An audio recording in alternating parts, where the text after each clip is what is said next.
Good evening, friends. Let me invite you for a stroll down Graveyard Lane, where beauty and love abide. And in death, we are born to eternal life.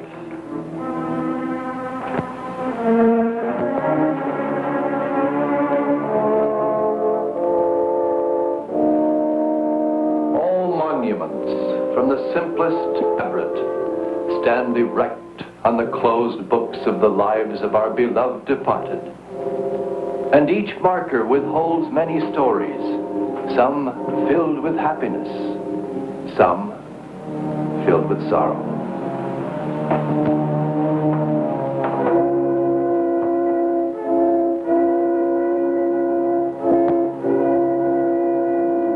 I wonder, what would they do if they had the chance to relive their lives again? What would you do?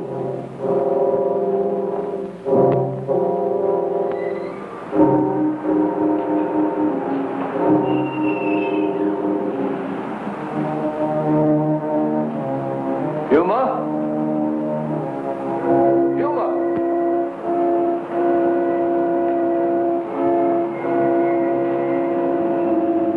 Yuma? Yuma?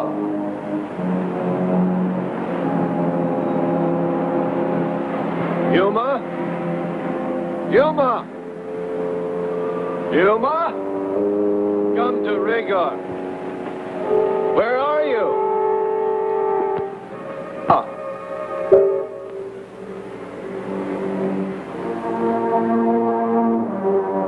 Don't be afraid, Yuma. Don't be afraid.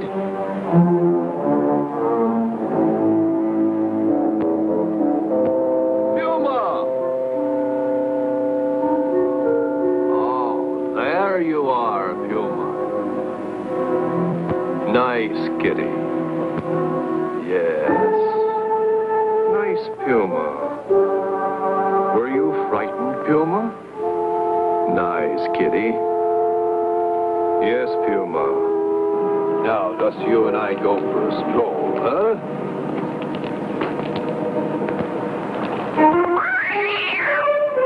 I'm sorry, Puma. I didn't mean to step on you. Puma? Puma! Puma! Puma? Puma? Puma! Where are you? Don't be afraid.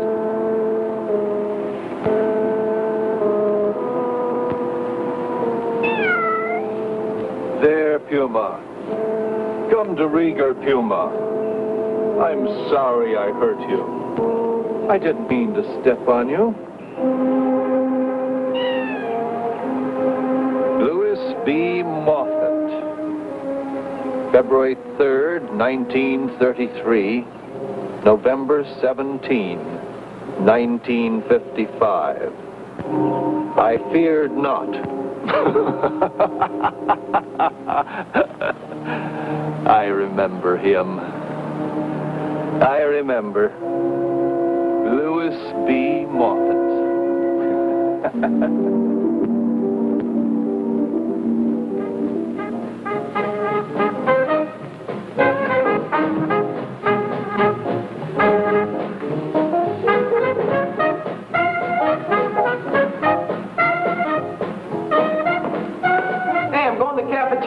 Anybody hungry?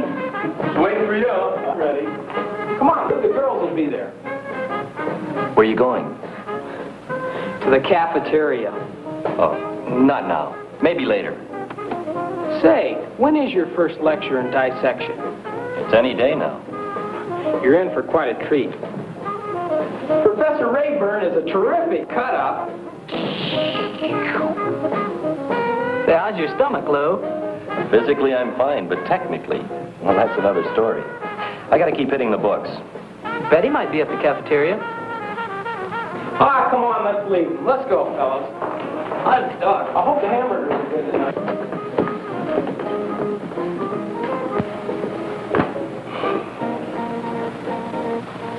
Quite frankly, I was never so bored in all my life. We parked on the drive, and the first thing he did was turn the car light on. Aw. Then he opened the glove compartment, took out some paper, and read me 7 chapters from a book he's writing. What's the name of the book? Oh, that I remember. He called it The Beat Evolution. Alice, are you sure there were no calls on it? The phone hasn't rung even once. Has it, Bunny? Not even once. Gee, that's funny. When Louis says he'll call, he's always right on the dot. I wonder if anything's wrong. Are you kidding? Nothing will ever happen to that one. Why not? He's just like any other human being. Is he? Not from what I hear. What do you hear, Alice? Well, Jerry says he's got nerve that won't quit. My boyfriend Seymour says he likes him. Alice, you were saying something. I sure wish you'd finish. I just happen to think he's a little on the oddball side, that's all. Well, you might not if you understood him. Do you understand him? I think I do. Well, pretty well, anyway. I always get the feeling that there's a fight going on inside of him. I can't quite explain it to you, but it's like there were 2 people inside of him, 2 separate personalities trying to gain control. I know I'm not putting it right, but I know how I feel when I'm with him. Betty, I think you're in love with the man. I could be, if it weren't for one thing. What's that? Nothing seems to shake him. He's not afraid of anything. It might hurt him someday. What do you think? Oh, you could go crazy trying to figure the answer to that one. I'm going to call him. Well, it's going to start getting pretty sticky in here in a few minutes. I'm going over to Jenny's room. See you at the cafeteria. Come on, let's go to the cafeteria.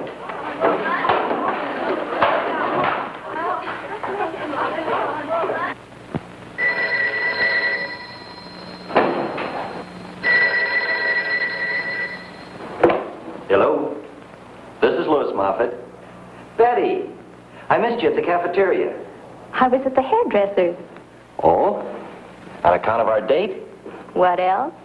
Well, you're going to be the slickest chickette that ever loving hop. What are you doing? I'm waiting for you to ask me what I'm doing. Well, the gang have gone down to the cafeteria. Would you like to join them? I'll pick you up. Now, that's what I call service. Send Mr. Moffat's car around to the door, James.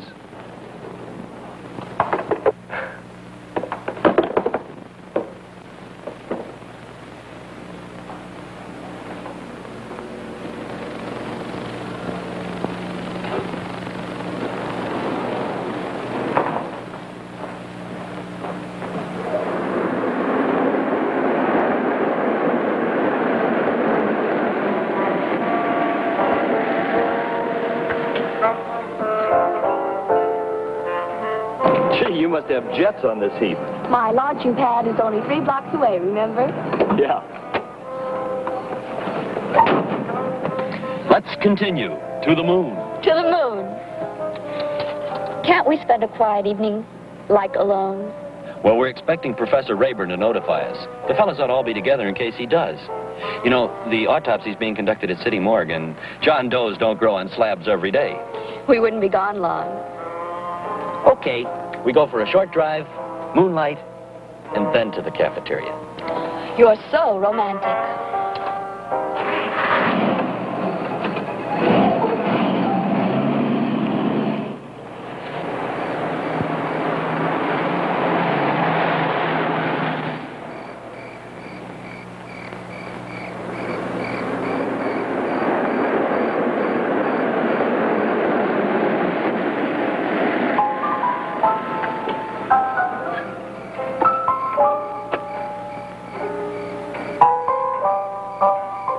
Magnolia blossoms. Aren't they lovely?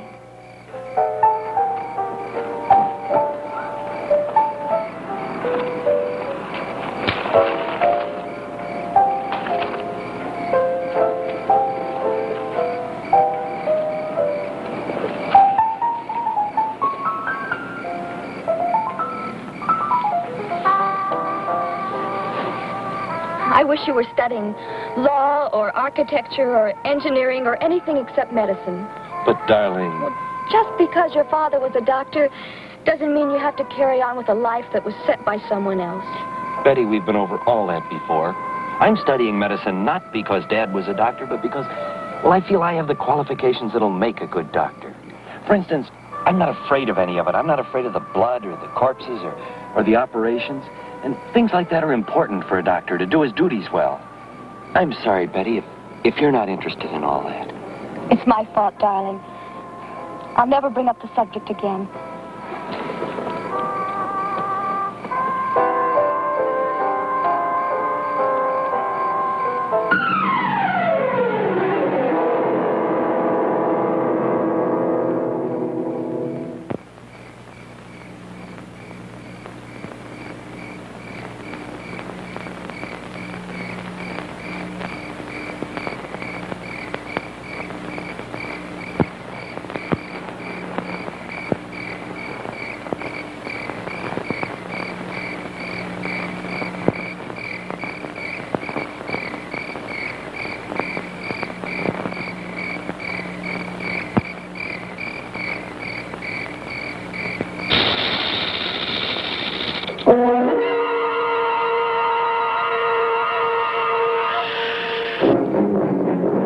It's a rattler. Hold still, Betty.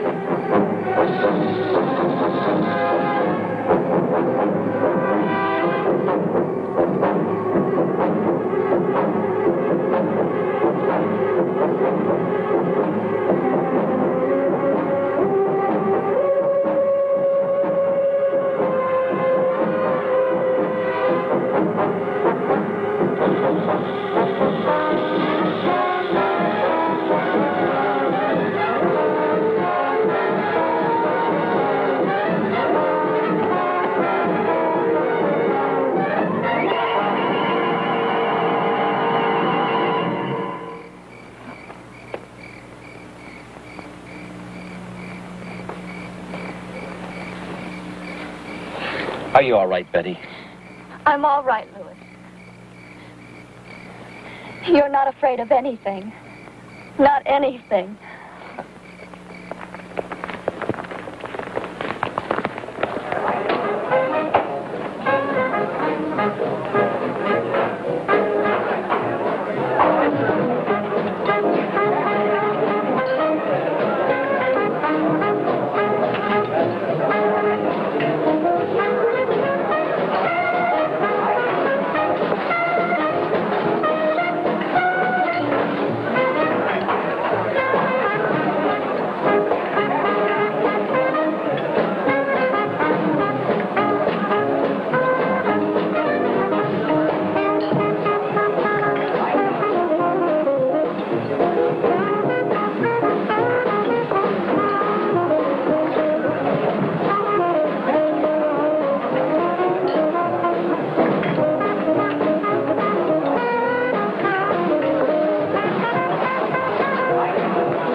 sodas would you like the best? Oh, honey, Tub, I enjoy them all.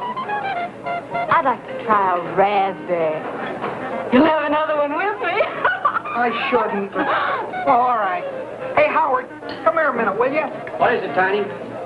Bring Ragdoll another soda. Make it raspberry, will you? Hey, make it 2. 2 raspberry sodas for the last of the big-time spenders.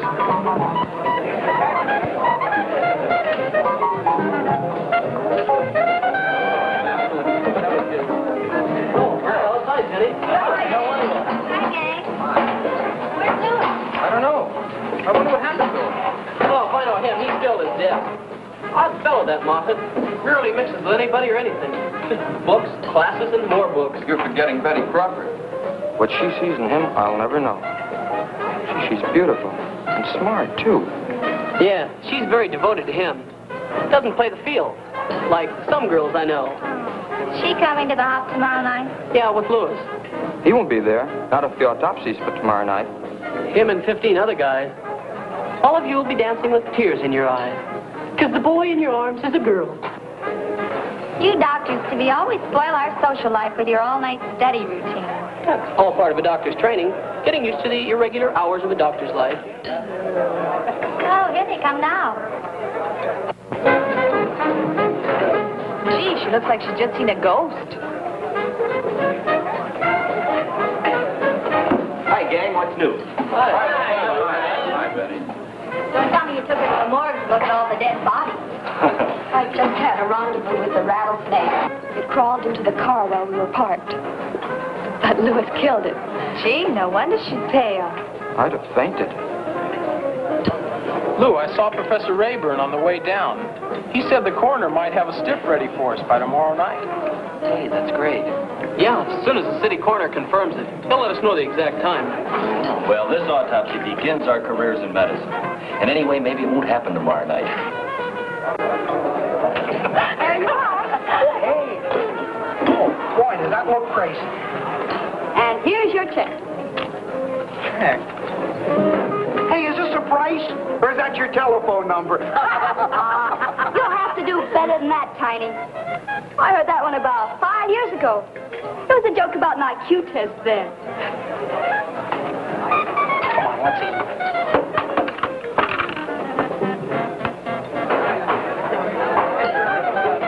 This is great. Saccharin tablets. Help to keep the weight down. I gotta make that fraternity.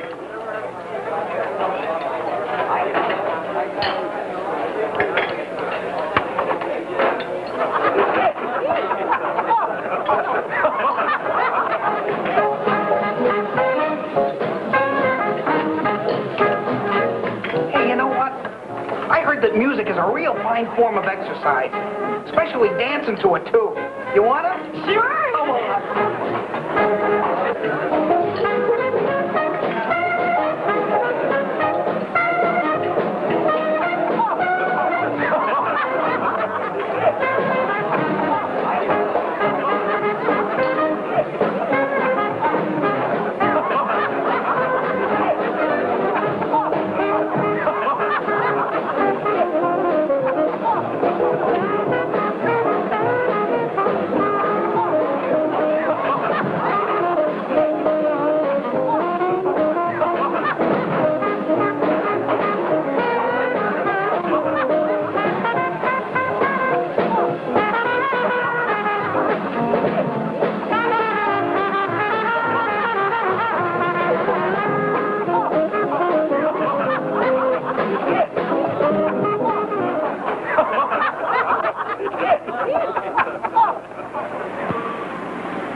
Look like they're going to provide a lot of kicks this year, Howard. What do you got cooked up for the initiation?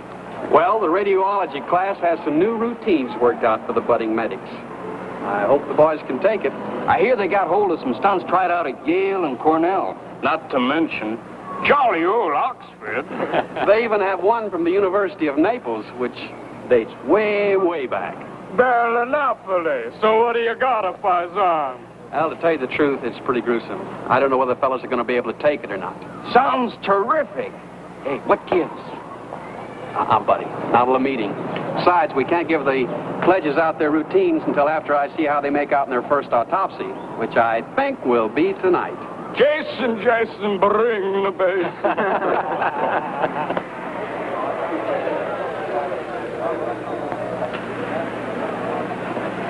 Professor Rayburn.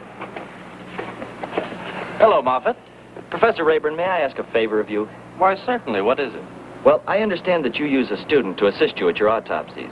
Yes, but that shouldn't concern you. I usually pick seniors. Well, I was wondering if I might help you. That's odd. Most of the fellas try to dodge it. They give me all kinds of lame duck excuses, from heart condition to athlete's foot. Well, I think it'd be very interesting, and, well, may I, sir? Well, all right. I tell you what you do. You go by the morgue just before class and slip into a surgical gown. And I'll give you your instructions. Well, thank you very much. I appreciate it, sir. Yeah.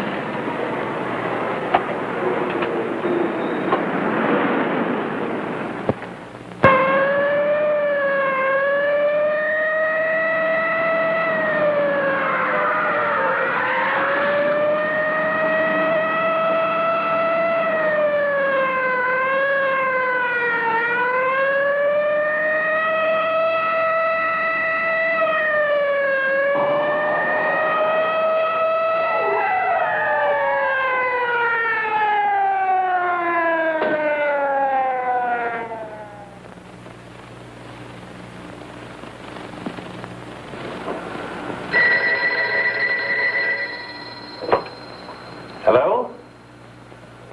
This is Dr. Rayburn. Oh, yes, Carl. You have one ready? Oh, no, it's not too late. I'd rather have it tonight. Well, you see, tomorrow is Saturday, and there's no class until Monday, so... Oh, that'll be fine. Yes, I'll notify the class immediately. Thank you.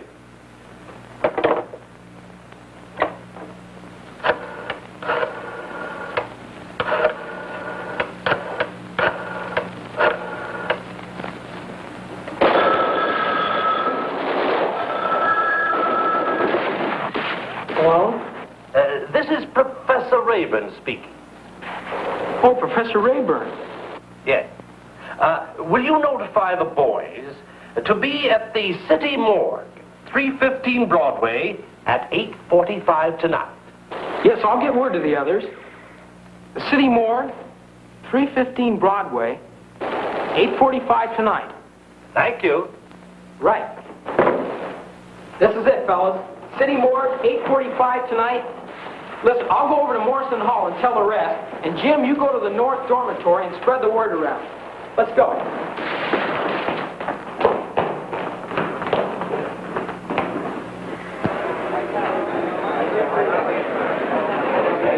Hurry up, we have to be at the morgue in 15 minutes. Howard, can we use your station wagon? It's all right with me, but let's get going. And Jerry, you can take 6, can't you? Yeah, I can take 6 with me. Good. We'll see you there. And remember, 315 Broadway. Come on, let's go. Be there. 315 Broadway.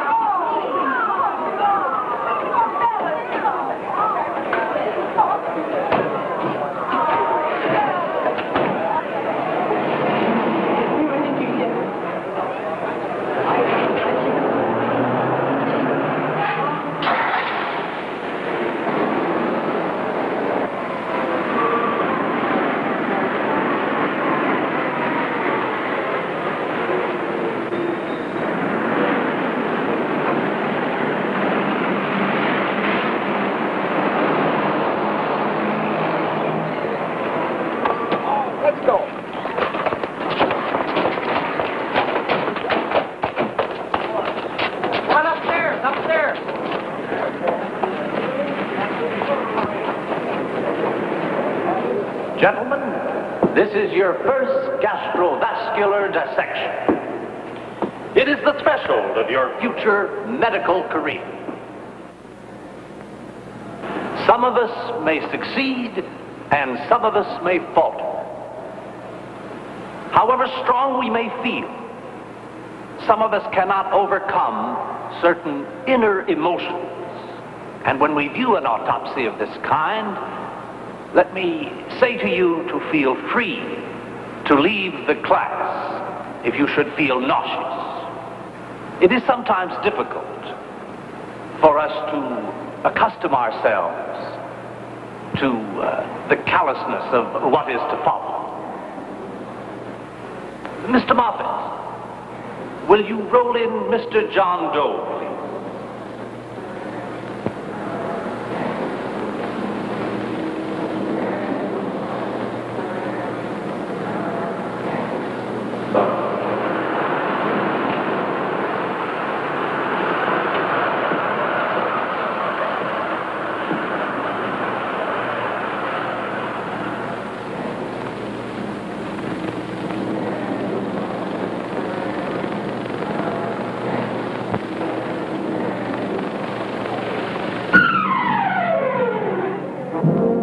Mr. John Doe left this world with one possession on him, a gold ring.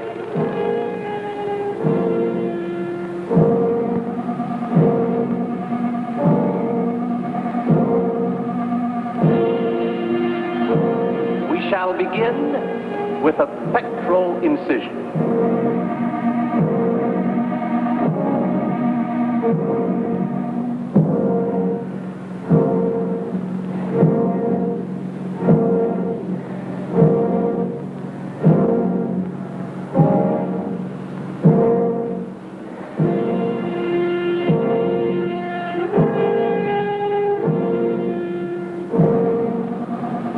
We follow with an abdominal incision.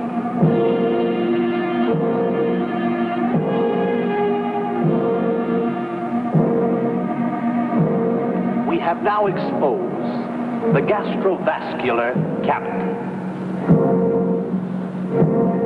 We have cut through the epidermis, and you see this yellow mass. That's the fatty tissue. It reminds you of chicken fat.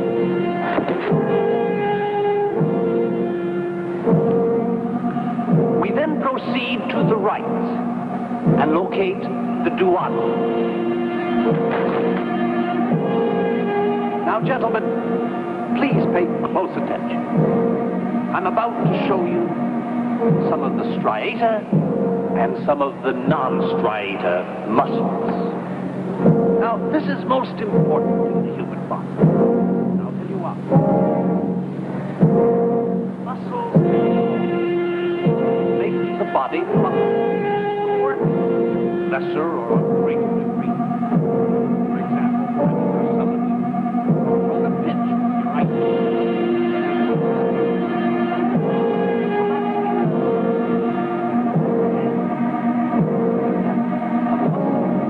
That was a non-striata muscle. And in your right hand, you had one that was a plus striate. It's really very simple. Now that we've made the pectoric incision, I want you to notice all the fleshy tissue up around the chest. This man must have led a very full and active life. Perhaps he was a carpenter or a bricklayer, but his muscle structure up in his chest is just fantastic. You notice all the tissue in here, see that? Now, another indication, gentlemen. When you look at the duodenum down here on the right, you find, all kinds of little things. They look like, well, chicken eggs sometimes, except chicken egg with a broken blood vessel in it, you might say. It's a kind of a dark, bloody mass. Well, it's not very pleasant to look at, I must admit, but it's most important to the human anatomy. Very important indeed. As we look in the upper chest cavity, you will notice something that is most important. The aorta. The aorta is the...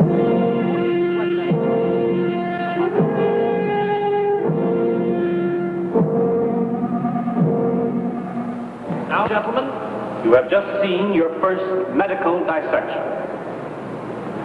Mr. John Doe has rendered posthumously a great service to medical science.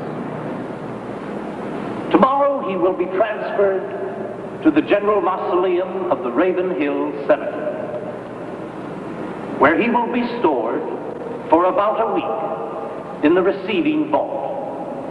After that week, he will probably be buried there in Potter's Field. Mr. Moffat, you may escort Mr. John Doe to his drawer.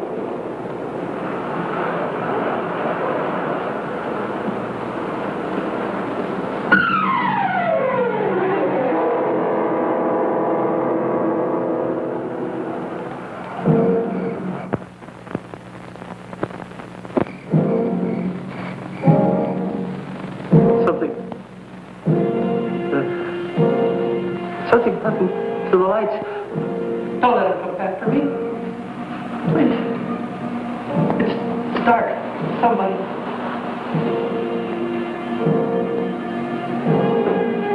I'm afraid.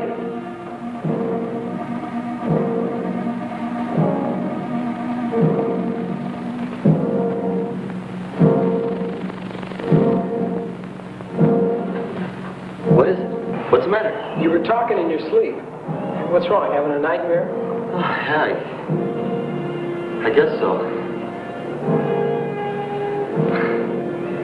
What are you doing with my book? The Psychology of Fear. What are you scared of? Come on, let's get some sleep.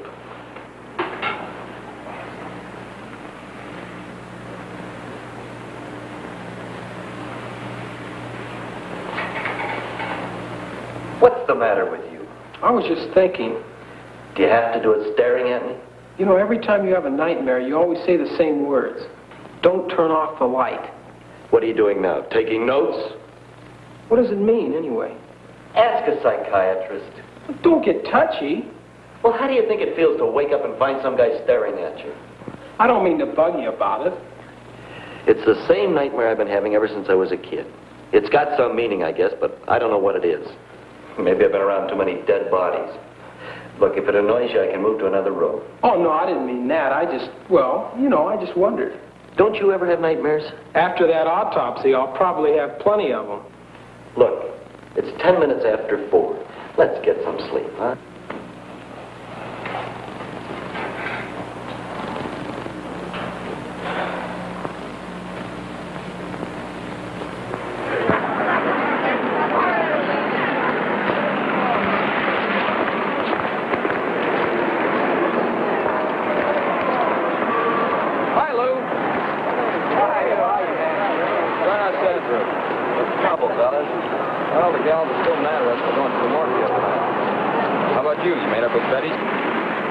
Well, not exactly. You know, I can't say I blame them, though. We did leave them stranded at the dance. Alice won't even look at me.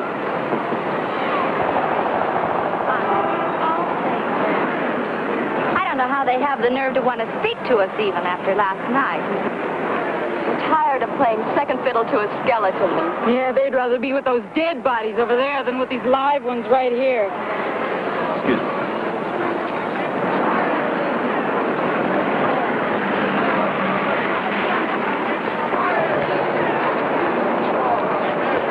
Betty? Betty, wait!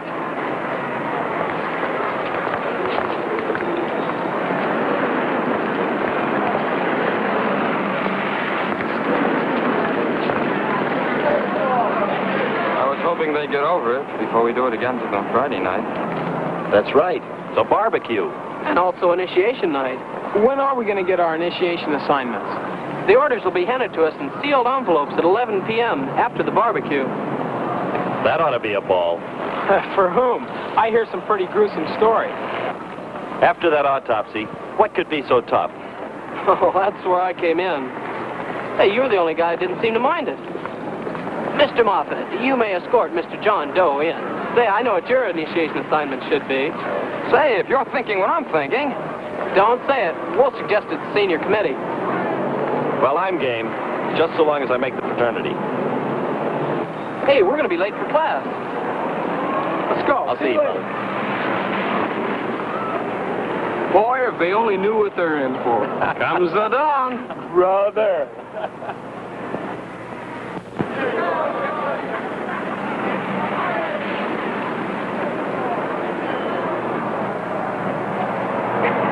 Hello, Bob.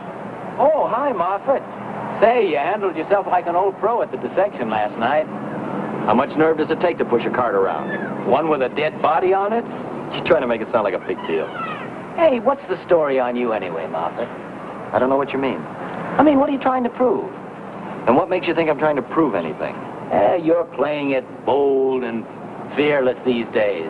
For some reason, too. Why? To impress the fraternity committee? Hey, look. I've been looking all over for you. You found me. You know Wayne Arnold? Yeah. He was killed last night. You're not kidding. Driving that hopped-up car of his. Slammed right into a truck. They said he was going over 100 miles an hour when it happened. I'm going over to the funeral parlor tonight, and I wondered if you wanted to come along. Gee, I'd like to, but I better hit the books. What's the matter? Scared, Moffat? You know, as a matter of fact, I can make it. After dinner, okay? Sure. Well, I better cut out. I'll see you then. So long, Bob. So long, Steve.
Carl, don't panic, Lou. I'll light the candle.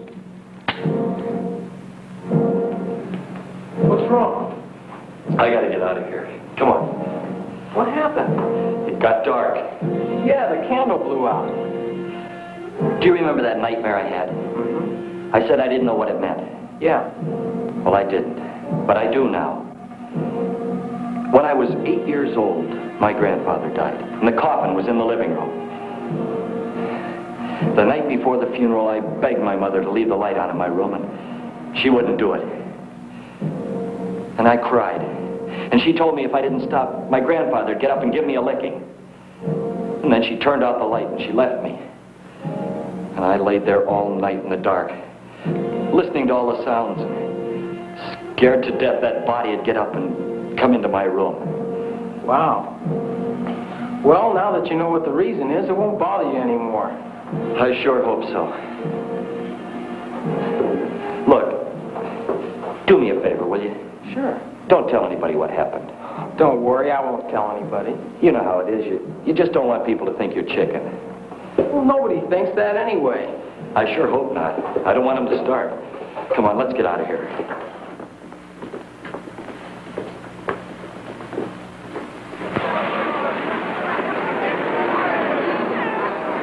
As it stands, fellas, we have 18 assignments ready, each in a separate sealed envelope.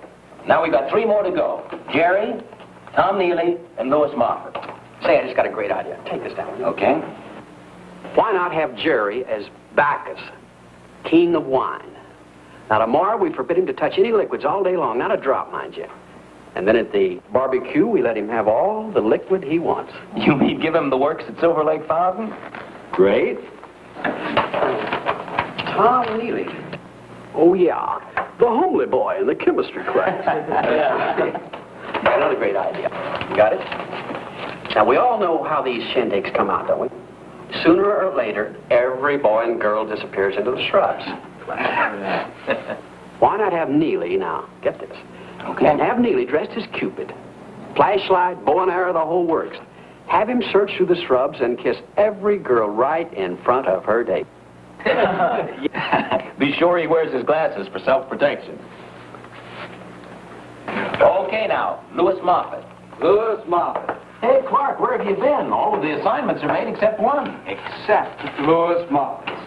We've got a great idea, and it fits him to a T. It's terrific. Go on, tell him. Listen to this, fellas. It's good. Well, at the autopsy, Moffat acted as if he'd played around with corpses all of his life. The entire procedure didn't bother him a bit. A galvanized stomach, huh? Professor Rayburn said that John Doe's body would be transferred to the Raven Hill General Mausoleum after the autopsy. Now, tomorrow night, after the barbecue, Moffat will be given...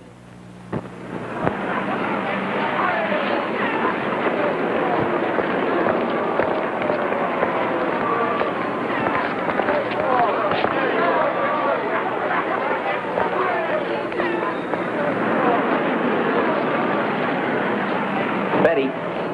If you'll excuse me, No, I won't excuse you. I'm going to talk to you, and you're going to listen. I don't care about anything you have to say. Will you please get out? Not until you listen to me. Okay, but make it short, will you? First of all, why are you sore? You don't know. Well, I imagine it's about leaving you at the dance, isn't it? You know perfectly well what I it is. think that's a mighty thin reason. You know we had to make that lecture or flunk out automatically. We had no say in it. I know that. Then why are you mad? I guess you really don't know. Well, I'd certainly like to find out, if you don't mind telling me. It isn't just the dance, Louis. It's the way you've been acting. Oh? You've been acting like some sort of Superman. At least that's what they say. They? They say you've been showing how fearless you are by wheeling dead bodies into classrooms. They say you've been acting like an oddball. They say you won't even let them like you. They again. You know what I think about they every time I hear that word? I think of some big, gray, shapeless monster with a million faces and a million voices. And when you look close, nothing at all. If you listen to they, Betty, you'll be running around in circles all your life. It's you that I care about, not they, what they say, what they think. How do you feel? I don't know. How would you feel if you heard strange things about me? Well, I wouldn't stop talking to you until I found out whether it was true or not. I wouldn't let they make any decisions for me.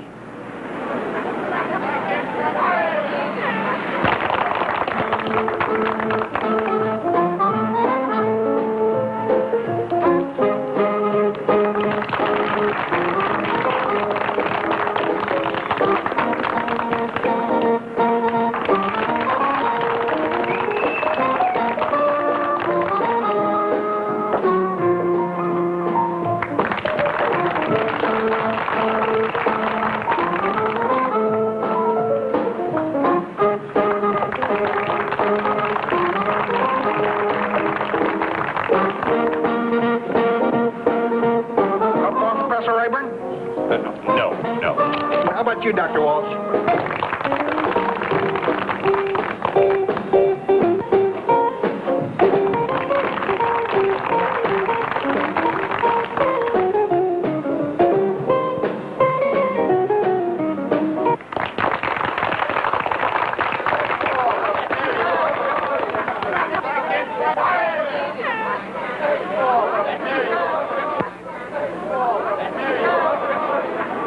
I imagine we ought to make a decision. My vote goes for Miss Lund. Miss Alice Lund. I'll go along with that, too. Well, I vote for Miss Milford. Miss Ragdoll Milford. Who? He means the large one.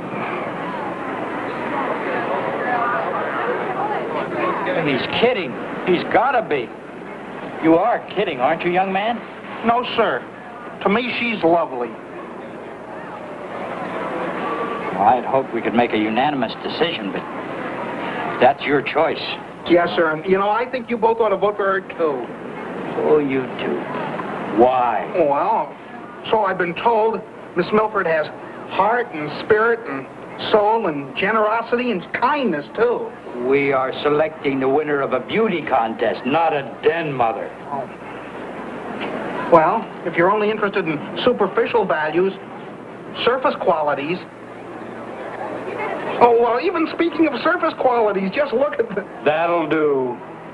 I think we've reached a majority decision. You'll make the announcement, Professor Rayburn. I'll be glad to.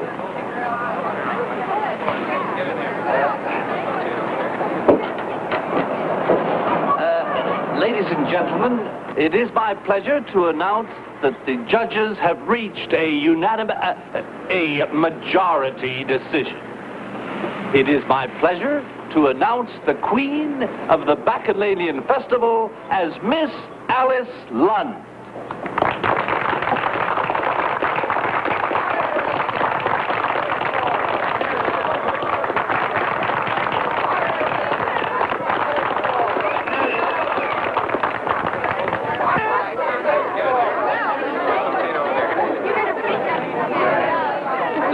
Hey, here we go. Here's the hot dogs, folks. Come on, let's get some hot dogs.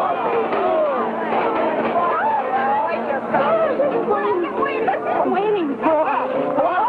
Hey, come on, let's get some, because there's going to be no one that... Oh, I got one. Here, I'll get another. I can't pick this up. Oh, I don't... I got it and I lost it again.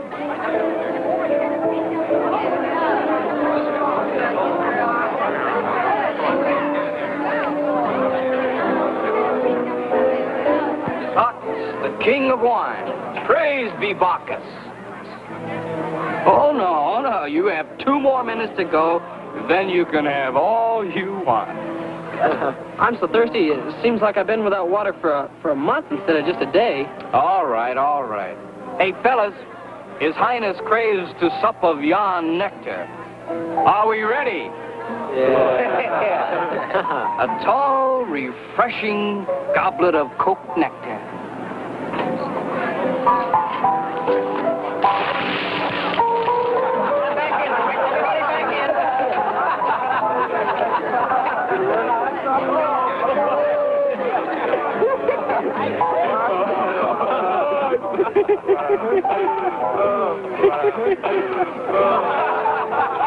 Well, Bacchus, didst thou get thy fill? It's coming out of his seams. Well, did you spot any lovers? Yeah, I'm afraid I did. Oh. But I'm not giving up so easy. I'm going to put this assignment on a paying basis.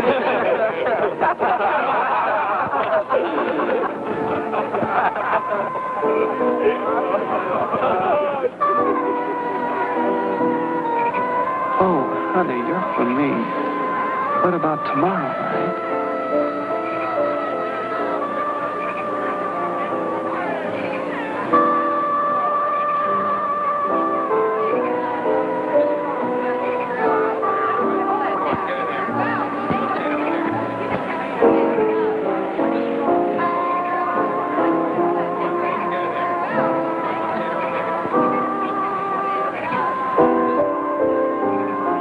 I've got another one in my purse. Oh, boy.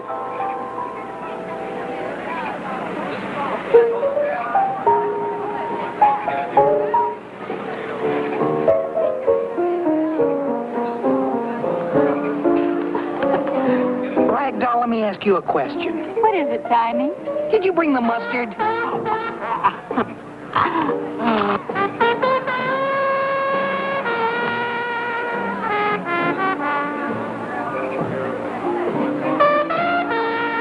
What a cute little chick.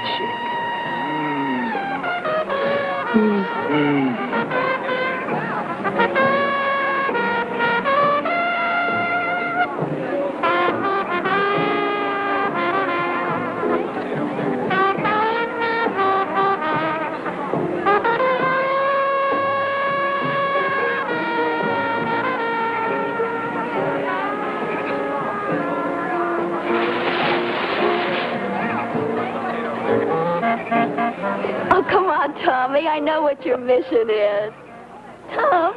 Tommy, come on.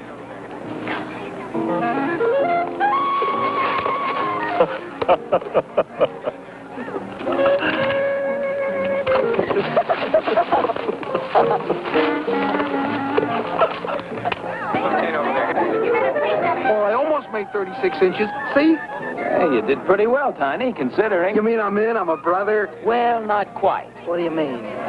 Here's your assignment. Let's see. Tiny.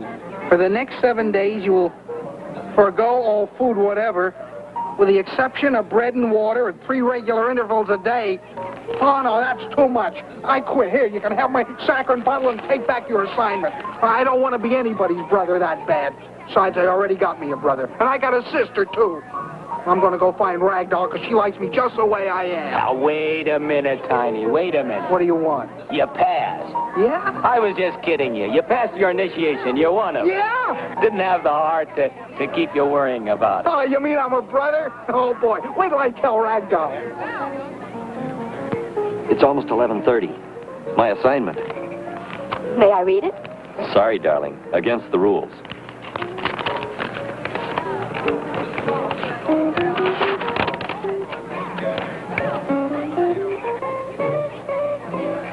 You shall go to Ravenhill Cemetery. Enter the General Mausoleum. In aisle 3, crypt 18, you will find the remains of autopsy John Doe.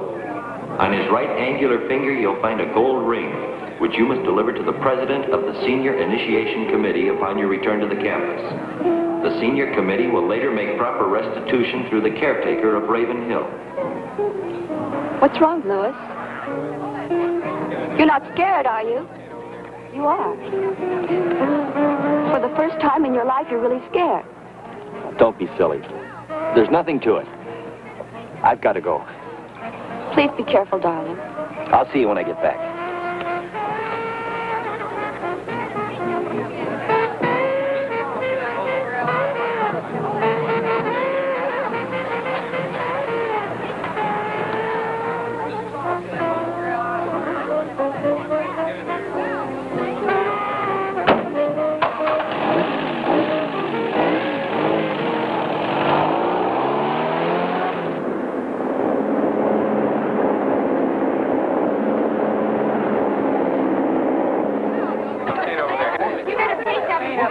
Hey, Bob, have you seen Lou around? Yeah, he should be back any minute. Where'd he go? On his assignment.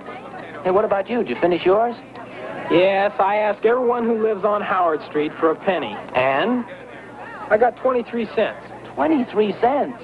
You were gone 4.5 hours and all you got is 23 cents? It must be the recession. Say, what kind of an assignment did Lou get? Well, he'll tell you. If he's able to tell you when he gets back. You know, I heard you guys gave an assignment that dates back to the 15th century. About that time. Is that the one Lou got? Hey, why all the curiosity? Oh, I just wondered if Lou's assignment was as weird as mine. Weird? Yeah, I guess that is the word for it. Weird.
Louis B. Moffat, I feared not. Yet fear dwells within all of us, young and old alike. Has terrifying fear ever gripped your heart?